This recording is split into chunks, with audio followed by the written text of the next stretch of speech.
السلام علیکم ورحمۃ اللہ وبرکاتہ۔ بسم اللہ الرحمن الرحیم، الصلاۃ والسلام علی رسولہ الکریم۔ الحمدللہ نماز کے ٹاپک کے ساتھ نماز اپنی کمپلیشن کی طرف جا رہی ہے انشاءاللہ۔ آج ہم تشہد کے اذکار کے بارے میں تذکرہ کریں گے۔ اس سے پہلے ہم نے آخری لیکچر میں سجدہ کے اذکار کے بارے میں بات کی تھی۔ آج میں آپ کو تشہد کے معنی، اس کی گرامر اور اس کے ساتھ جو ہم کلمہ شہادتین جو بولتے ہیں کہتے ہیں، اسے بھی میں آپ کے سامنے یہاں پہ لکھوں گا، اس کے معنی بیان کروں گا انشاءاللہ۔ اور اس کے ساتھ پھر نیکسٹ لیکچر میں ہم درود ابراہیمی اور اس کے ساتھ چند دعائیں جو رسول اللہ صلی اللہ علیہ وسلم سے مذکور ہیں، اس کے بعد نیکسٹ لیکچر میں انشاءاللہ نماز کے بعد کے جو اذکار ہیں جو رسول اللہ صلی اللہ علیہ وسلم سے ثابت ہیں، جو آپ نے کیے، پھر آپ نے ان کی تاکید بھی کی، اور ہمارے ہاں اس کی کیا روٹین ہے، نماز کے بعد دعا کے بارے میں کیا ہے، تو انشاءاللہ اس کے بارے میں۔ اور پھر آخری لیکچر جو ہوگا وہ فزیکل ڈیمونسٹریشن ہوگی نماز کی، تو انشاءاللہ 3 یا 4 لیکچر مزید اس نماز کے سیریز کے ہوں گے۔ اللہ تعالیٰ سے دعا ہے کہ اللہ تعالیٰ ہمیں صحیح نماز پڑھنے کی توفیق عطا فرمائے۔ جی، تشہد میں ہم جو کلمات کہتے ہیں اسے رسول اللہ صلی اللہ علیہ وسلم نے اپنی امت کو، یعنی صحابہ کو خاص طور پہ انگلی پکڑ کر جس طرح کوئی چیز سکھائی جاتی ہے، اس طرح سے باقاعدہ اس کی تعلیم دی ہے۔ التحیات للہ والصلوات والطیبات، السلام علیک ایہا النبی ورحمۃ اللہ وبرکاتہ، السلام علینا وعلی عباد اللہ الصالحین، اشہد ان لا الہ الا اللہ واشہد ان محمدا عبدہ ورسولہ۔ یہ تو وہ کلمات ہیں جو ہم نماز میں کہتے ہیں۔ میں آپ کے سامنے اس کو لکھنا اور اس کی میننگ بیان کرنا شروع کرتا ہوں۔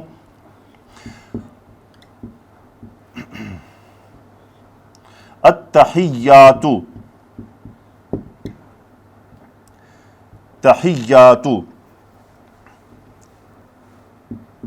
جی التحیات اس کا واحد ہے تحیتن،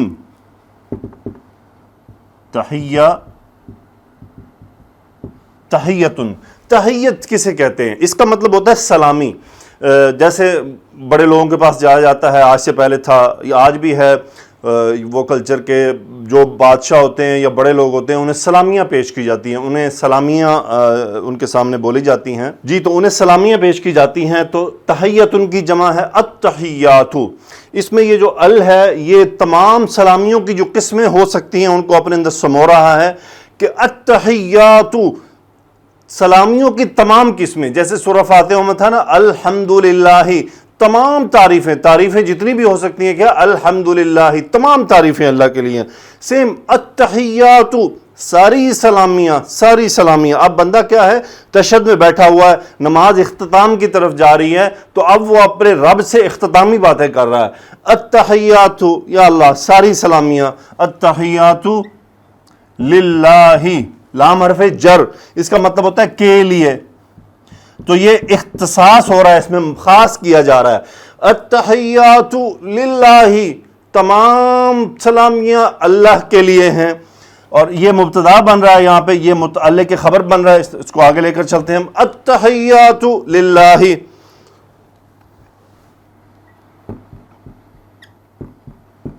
والصلوات، التحیات للہ والصلوات، یہ صلاتن کی جمع ہے۔ صلات ہم نماز کے بارے میں کہتے ہیں، اس کا مطلب دعا بھی ہوتا ہے۔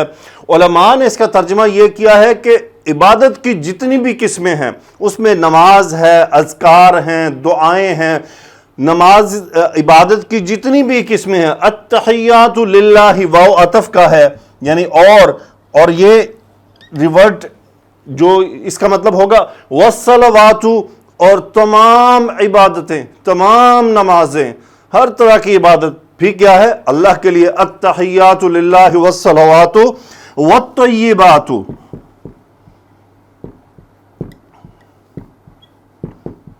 والطیبات، یہ طیبات طیباتن کا جمع ہے۔ طیباتن کا مطلب ہوتا ہے پاک، اور تمام پاکیاں، تمام پاک چیزیں، تمام پاک باتیں کس کے لیے؟ وہ بھی چونکہ للہ پیچھے یہ واو عطف ہے۔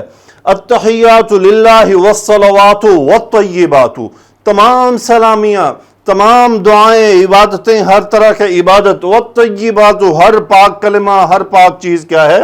للہ، اللہ کے لیے ہیں، اللہ کے واسطے ہیں۔ التحیات للہ والصلوات والطیبات، آگے ہے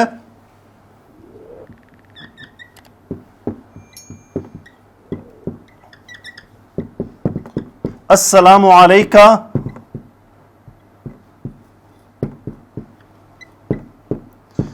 ایھا النبی. جی السلام، اب یہ مبتدا تھا اور یہ متعلق خبر، یہ مبتدا ثانی، یہ مبتدا ثالث، یہ مبتدا نمبر 1 2 اور 3 یہ متعلق خبر تھا. اب کیا ہے؟ یہ مبتدا ہے السلام، تمام سلامتی ہیں. السلام علیکہ، سلامتی ہو، علیکہ آپ پر، علی حرف جر، علیکہ سلامتی ہو، السلام علیکہ. اب یہ کاف کا کیا ہے؟ وہ اس کا بدل ہے کہ وہ کاف کون ہے؟ ایھا النبی.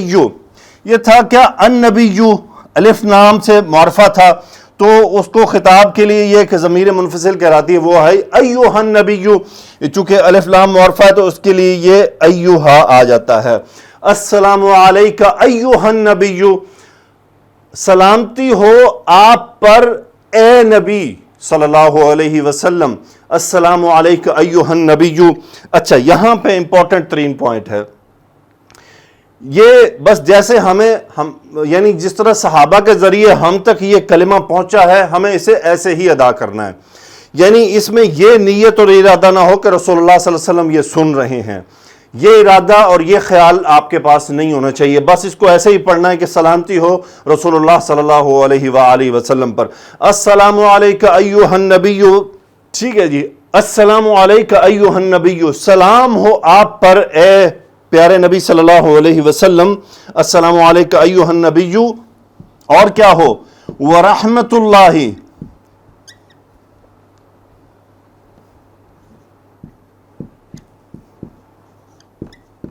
مرکب اضافی ہے رحمت اللہ، اللہ کی رحمت.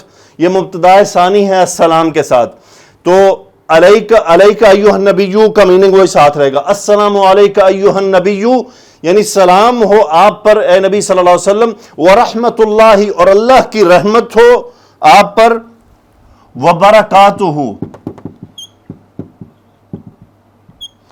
اور اس کی برکتیں ہوں. اب یہ ہو آ رہا ہے، یہ بھی مرکب اضافی ہے. یہ ہو ضمیر لوٹ رہی ہے اللہ کی طرف، تذکرہ پہلے ہو چکا ہے. برکتن کی جمع ہے برکاتن، اس کا پھر یہ مضاف بن رہا ہے برکاتہ، اس کی برکات ہوں. یعنی سلام ہو آپ پر اے نبی صلی اللہ علیہ وسلم، اور اللہ کی رحمتیں ہوں اور اس کی برکات ہوں.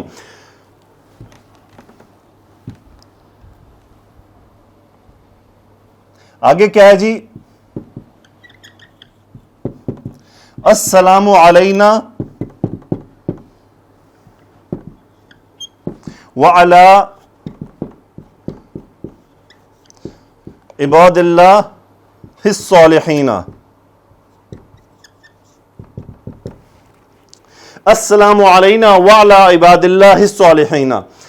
اب قربان جائیں رسول اللہ صلی اللہ علیہ وسلم پر. رسول اللہ صلی اللہ علیہ وآلہ وسلم نے پہلے حصے میں اللہ تعالیٰ کی طرف تمام باتوں کی جو ہے وہ نسبت کی کہ تمام سلامیاں، تمام عبادات، تمام پاک چیزیں، تمام پاک باتیں کیا ہیں؟ اللہ کے لیے ہیں. السلام علیکہ. پھر رسول اللہ صلی اللہ علیہ وسلم کا تذکرہ ہوا کہ سلام ہو آپ پر اے نبی صلی اللہ علیہ وسلم. ورحمۃ اللہ، اور اللہ کی رحمتیں ہوں. وبرکاتہ، اور اس کی برکات ہوں. اب مزید کیا ہے؟ ہمیں بھی بیچ میں شامل کر لیا. السلام علینا، سلامتی ہو ہم پر. چونکہ دعا ہے نا نماز میں، اب تشہد میں بیٹھے ہیں، پہلے اللہ سبحانہ و تعالیٰ کی پاکی بیان کی. یہ دعا کا طریقہ ہے، یہ دعا کا انداز ہے کہ پہلے اللہ تعالیٰ کی بڑائی بیان کی، اللہ کو سب بڑا مانا، پھر اس کے بعد رسول اللہ صلی اللہ علیہ وسلم پر درود بھیجا. اس کے بعد پھر کیا ہے؟ سلامتی اب اپنے اوپر بھیجی. السلام علینا، سلامتی ہو علینا ہم پر. علی حرف جر، نہ نحنو کی جگہ پہ حالت جر کی ضمیر، علینا ہم پر. وعلا، اور کس پر ہو؟ علی حرف جر عباد اللہ. عباد، عبد کی جمع عباد، بندے. مرکب اضافی ہے اس لیے ہلکا ہو رہا ہے. عبادی جر چلا گیا علا کی وجہ سے. اللہ کے بندوں پر. اور وہ بندے کیسے ہوں؟ یہ صالحین، صالحن کی جمع ہے. صالحن، صالحن کا مطلب پاک. اور اب یہ حالت جر میں ہے. یہ حالت جر میں کیوں ہے؟ کیونکہ یہ صفت ہے عبادن کی. تو عباد یہاں موصوف بن رہا ہے، صالحین اس کی صفت بن رہی ہے۔ وَعَلَىٰ عِبَادِ اللَّهِ الصَّالِحِينَ، یعنی سلامتی ہو ہم پر، وَعَلَىٰ اور کس پر؟ عباد اللہ، اللہ کے بندوں پر۔ کیسے بندے؟ نیک بندوں پر، اللہ کے نیک بندوں پر سلامتی ہو۔ آگے کیا ہے جی؟ آگے ہم شہادتین کہتے ہیں۔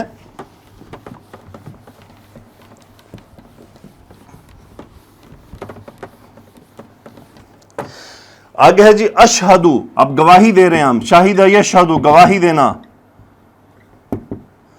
اشہدو فعل مضارع واحد مذکر کا صیغہ، اشہدو انا فاعل، میں گواہی دیتا ہوں۔ جس بات کی گواہی دی جا رہی ہے وہ کیسے آ رہا ہے؟ ان لا الہ الا اللہ، یعنی کس چیز کی گواہی دے رہے ہیں؟ یہ ان مصدریہ ہے، یہ پورے جملے کو اس میننگ میں لے رہا ہے کہ جس کا کام کیا جا رہا ہے۔ اشہدو میں گواہی دیتا ہوں، ان کس بات کی؟ لا نفی کا، اور کیسا نفی؟ حالت نصب میں کر دیا، نکرہ سے نصب کر دیا، یعنی رفع سے۔ لا الہ کسی قسم کا کوئی معبود نہیں ہے، الا سوائے کس کے؟ اللہ، اللہ کے سوا کوئی معبود نہیں ہے۔ اشہد ان لا الہ الا اللہ واشہد،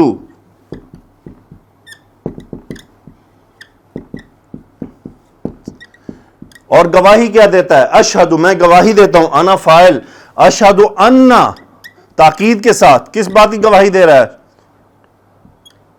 اشہد ان محمدن صلی اللہ علیہ وسلم، یہ انا اسم انا بن گیا، جس کی گواہی دی جا رہی ہے وہ یہاں سے شروع ہو رہا ہے۔ اشہد ان محمدن عبدہ ورسولہ، کیا گواہی دے رہا ہے؟ اشہد میں گواہی دیتا ہوں، ان محمدن کہ یقیناً محمد صلی اللہ علیہ وسلم، عبدہ اس کے بندے ہیں، چونکہ اللہ کا تذکرہ پہلے آ گیا نا، وہ ریورٹ ہو رہا، مرکب اضافی ہے، عبدہ اس کے بندے ہیں، واو اور کیا ہے؟ رسولہ، رسول کی یہ مضاف ہے، رسولہ مرکب اضافی، رسولہ اور اس کے کیا ہیں؟ رسول ہیں، عبدہ ورسولہ۔ اشہد ان لا الہ الا اللہ واشہد ان محمد عبدہ ورسولہ۔ غور طلب بات ہے اس میں، یہ دو کا تذکرہ کیوں ہے؟ عبد کی بات بھی کی گئی ہے اور رسول کی بات بھی کی گئی ہے۔ عبد نکال دیا جاتا، صرف اتنا کہا جاتا اشہد ان محمد رسولہ، کہ میں گواہی دیتا ہوں کہ محمد صلی اللہ علیہ وسلم اس کے رسول ہیں۔ عبدہ کا تذکرہ پہلے کیا گیا اور اس کو سیپریٹ کیا گیا، کیوں؟ اس بات کو لازم کرنے کے لیے کہ یہ بات یاد رہے، یہ ہمارے عقیدے کا حصہ ہے کہ وہ اس کے بندے ہیں، عبدہ، کیونکہ اللہ کو معلوم تھا کہ ایک قوم آنے والی ہے جو رسول اللہ صلی اللہ علیہ وآلہ وسلم کو بندگی کی کیٹیگری سے نکال کر کسی اور کیٹیگری میں لے کے چلی جائے گی، اعوذ باللہ۔ تو اللہ کے کیا ہیں؟ بندے ہیں، انسانی خصوصیات کے ساتھ، لیکن بات کیا ہے؟ اس کے رسول اس کے رسول ہیں۔ کیسے رسول ہیں؟ چنے ہوئے ہیں۔ کیسے چنے ہوئے ہیں؟ امام الانبیاء ہیں، ختام الانبیاء ہیں۔ کیسے ہیں؟ تمام انبیاء کے بعد آخری نبی ہیں۔ کیسے ہیں؟ تمام انبیاء کو نماز پڑھانے والے ہیں اور افضل ترین ہستی ہیں کائنات کی۔ اب یہاں پہ آپ غور کریں، رسول اللہ صلی اللہ علیہ وآلہ وسلم کی ہستی، اللہ کی جو تخلیق ہے، اللہ کی تخلیق میں سب کچھ ہے، عرش بھی ہے اللہ کا، عرش بھی ہے، جبریل علیہ السلام بھی ہیں، سب کچھ ہے، لیکن اللہ کی تخلیق میں سب سے افضل ترین تخلیق کون ہے؟ محمد مصطفیٰ صلی اللہ علیہ وآلہ وسلم۔ یہ بات یاد رہے کہ عبدہ کہنے سے آپ صلی اللہ علیہ وسلم، بعض لوگ بحث میں چلے جاتے ہیں، کچھ ایسی باتیں کرتے ہیں، اللہ ان کو ہدایت عطا فرمائے۔ یہ غور طلب بات ہے کہ یہ دو باتیں الگ الگ کیوں کی گئیں؟ کیونکہ ایسے لوگ آنے والے تھے کہ جو ایسی باتیں کرتے کہ جو اس کے خلاف جاتی تھی۔ اللہ تعالی ہمیں ایسی باتوں سے محفوظ فرمائے۔ بہرحال میرا یہ نہ ٹاپک ہے، نہ میرا کوئی ایسا، میں اپنے آپ کو اس کیلیبر کا سمجھتا بھی نہیں کہ میں ان باتوں کی بحث کروں۔ میں اپنے آپ کو الحمدللہ محفوظ رکھنے کی کوشش کرتا ہوں کہ میں اس طرح کی کنٹروورشل بیانات اور اس طرح کی باتوں سے دور رہوں۔ اللہ تعالیٰ میری بس ایک ہی بات ہے، ہمیشہ آپ میں ہم سب اللہ سے اہدنا الصراط المستقیم مانگا کریں کہ یا اللہ راستوں سے بھٹکانے والے بہت لوگ ہیں، بہت مولوی ہیں، بہت فرقے ہیں، بہت مسلک ہیں، لیکن یا اللہ اہدنا الصراط المستقیم، ہم کیا ہیں؟ اللہ سے صراط مستقیم مانگ رہے ہیں۔ یہ بات یاد رہے، ہم جس یقین سے اللہ سے صراط مستقیم مانگیں گے نا، یقین کے ساتھ کہ یا اللہ ہم ادھر ادھر نہیں جانا چاہتے، ہم نہیں بھٹکنا چاہتے، ہم نہیں غلط راہوں پہ چلنا چاہتے، ہم نہیں غلط فتووں پہ چلنا چاہتے، ہم نہیں غلط عقیدوں پہ چلنا چاہتے، اگر میں اپنی اس ڈیمانڈ پہ اپنے دل سے سچا ہوں، اللہ میری رہنمائی فرمائے گا، مجھے اپنے نفس کے پیچھے نہیں چلنے دے گا، مجھے کسی شخصیت کا غلام نہیں بنائے گا، مجھے نفس کے پیچھے نہیں چلنے دے گا، میری حفاظت فرمائے گا، آپ کی بھی حفاظت فرمائے گا، سب کی حفاظت فرمائے گا۔ اللہ تعالیٰ تو نہیں چاہتا کہ ہم گمراہ ہو، وہ تو نہیں چاہتا ہم غلط راستے پر چلیں، وہ تو کہتا ہے مجھ سے مانگو اہدنا الصراط المستقیم، اللہ سے مانگے سیدھا راستہ، اللہ تعالیٰ صحیح بات پر دل جما دیں گے، بری بات سے ہٹا دیں گے، غلط بات سے دل ہٹ جائے گا، صحیح بات پر فکس ہو جائے گا کہ یہ درست ہے۔ لازمی بات اللہ سے رہنمائی مانگے، اللہ سے دعا مانگیں رو رو کر کہ یا اللہ سیدھا راستہ دکھا۔ آج کل فتنوں کا دور ہے، ہر کوئی مولوی بنا ہوا ہے، ہر کوئی اپنی الگ باتیں کرتا ہے، یا اللہ نہیں سمجھ آتی کون سچا ہے کون جھوٹا ہے، تو رہنمائی فرما، اللہ خود آپ کی رہنمائی فرمائے گا، اللہ تعالیٰ آپ کے دل سے تمام غلط باتیں نکال دے گا، آپ کے دل کو صحیح درست بات کی طرف آپ کی رہنمائی فرمائے گا۔ انشاءاللہ اگلی لیکچر میں درود ابراہیمی اور اس کے بعد چند دعاؤں کے ساتھ میں آپ کے سامنے آؤں گا۔ اللہ تعالیٰ سے بہت دعا کیجئے کہ اللہ تعالیٰ یہ میری کوشش کامیاب فرمائے۔ سبحانک اللہم و بحمدک اشہد ان لا الہ الا انت استغفرک و اتوب الیک۔ اللہم صلی علی سیدنا و مولانا محمد و علی آلہ و اصحابہ و بارک و سلم تسلیما کثیرا، آمین یا رب العالمین۔